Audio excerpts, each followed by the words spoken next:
La figurine Figma de Zelda, Twilight Princess, comme je l'avais promis. C'est parti, on la déballe.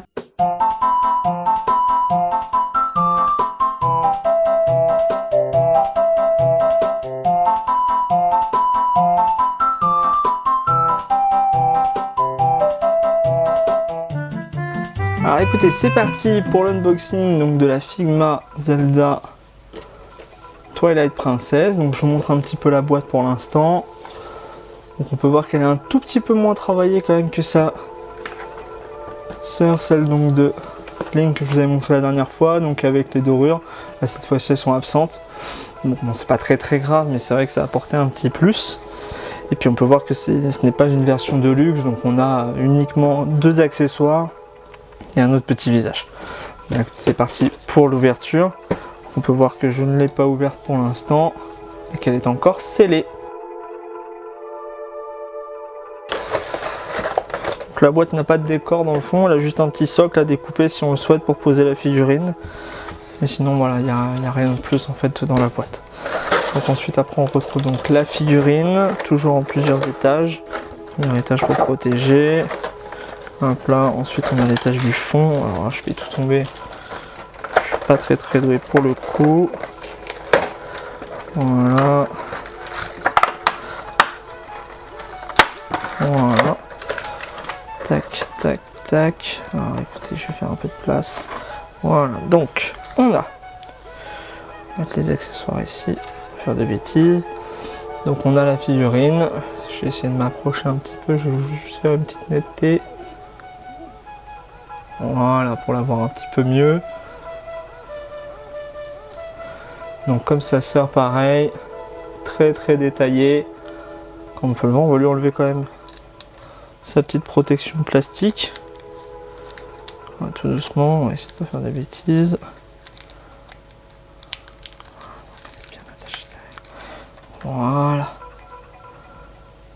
Voilà le niveau de détail quand même.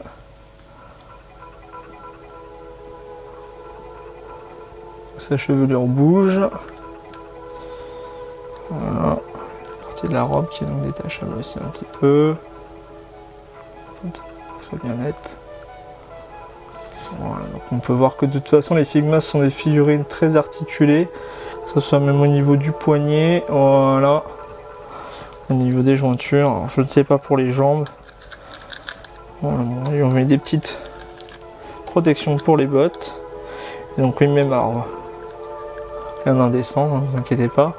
Et on voit aussi l'articulation de la pointe des pieds, de la jambe. Bon après qui ne sont quand même pas très maniables, je pense quand même à cause de la robe. Mais voilà, en tout cas, juste magnifique. Ensuite, on a donc l'arc de lumière. Voilà.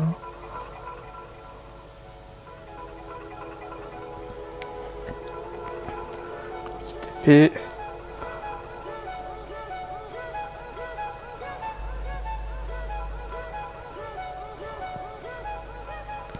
Hop là. Et on a donc l'autre visage. Hop là. Ah, attendez, voilà, la différence globalement, elle est quand même minime. Parce que les boucles d'oreilles sont quand même très similaires. Voilà, donc même au niveau de l'expression, globalement, on n'a pas trop de différence. Voilà. Peut-être voilà, elle fait un micro sourire au lieu de faire un tout petit peu la gueule. Bon, voilà, pas trop différent contrairement au Link.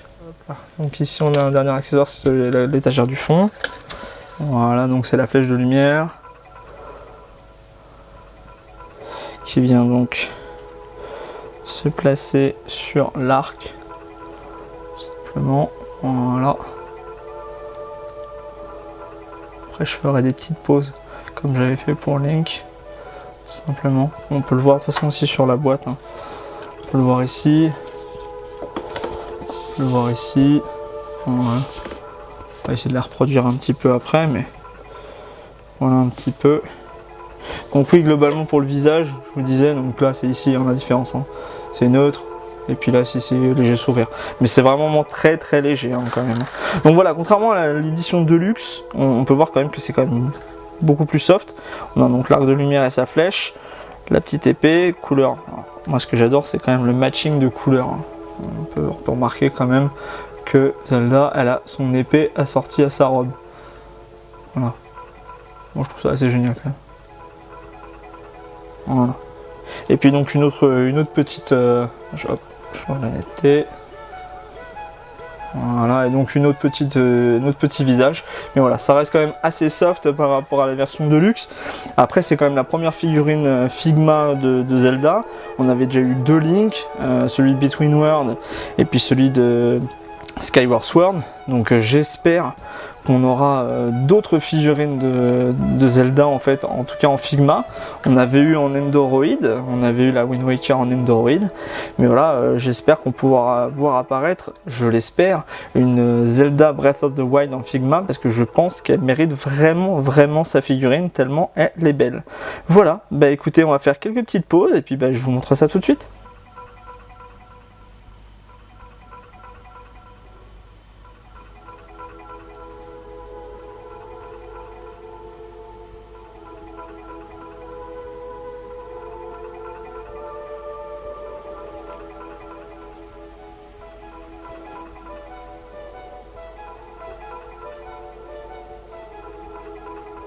Voilà, la vidéo terminée, j'espère qu'elle vous a plu. En tout cas, moi j'ai adoré la faire comme d'habitude.